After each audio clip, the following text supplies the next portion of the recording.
why do you have two battery in this place, and then how are you going to go about these two battery that we are looking at. So in this video, I'm going to explain how we are going to communicate these two battery that you are looking at. This is 15 kilowatts lithium ion battery from Felicity. So how are you going to communicate these two battery with this inverter? So in this video, I'm going to parallel these two battery that you're looking at together and then communicate both of them together as you're looking at this. So this is the inverter. This is 6 kilowatts hybrid inverter from Felicity also. So let's watch the video together.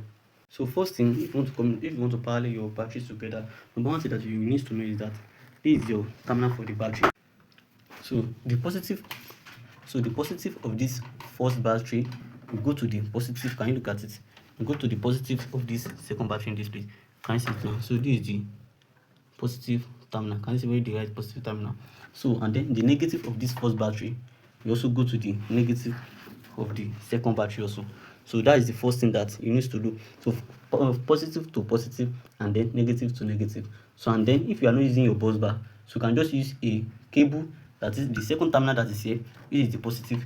You go directly to your inverter terminal in the positive terminal. Can you put in that terminal? So and then the negative also go to the negative terminal of the inverter. So when it now comes to communication part, this battery that you are looking at, it have a DIP switch.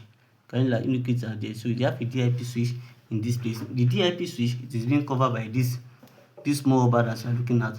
But once you just see this rubber, just remove it and then you see your DIP switch there. So before I explain how you can control your DIP switch, I need to explain to you. You are going to have your communication cable from this COM that you are looking at. Is it that CAN or RJ485? From this place, you are going to have one of it to your BMS in your inverter. Can you look at that now? So this is where they write BMS. So whenever you want to put your BMS in your inverter, please check this place carefully. Can you see? We have two ports in this place. One is for BMS and one is for RJ. So we are going to put it here in this BMS port.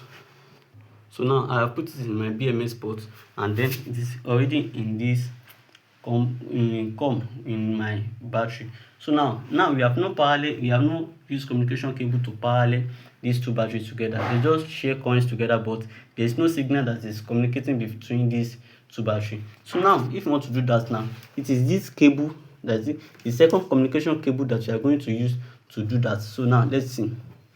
So you put your cable in this guy and also you put it in this guy also. Can you look at that here? Can you see it now? So that's how you are going to do that. So you have used the communication cable to parallel both of them together now. So another important thing is that the DIP switch, this is where the importance of the DIP switch comes from. So if you look at it carefully now, you see that the first battery, we are going to put the DIP switch on. That is the one that is rating that is see a label of 1 on it. We just put it up. I'm not sure if you can hear. Can you see it now? See that the first one is up. So and also you come to the second battery rather. The second battery, you see that all of them are down. So we are going to put the one in number 2. The one in number 2, you are going to put it on. Let's put it on carefully. Please, whenever you are putting this on, you must be careful with it because it is something that is very, very tiny, so that you will not make any mistake. Can you see that now? So you have put on the two guys. So after you have done the parallel connection of your battery, that is, you have put the positive terminal to positive terminal, negative terminal to the negative terminal, and also you have put your communication cable between the two battery, and also you have do your DIP switch. The first thing that you are going to be assured that your battery are be wireless together is that, can you look at this battery now? Look at both of them. So I'm on this one. You see that this one also common. So once you on this one will come on, and then once you on this one too, this one too is going to come on. So let me see. Can you see that this one too have come up? So now let's move to the part of how we are going to connect it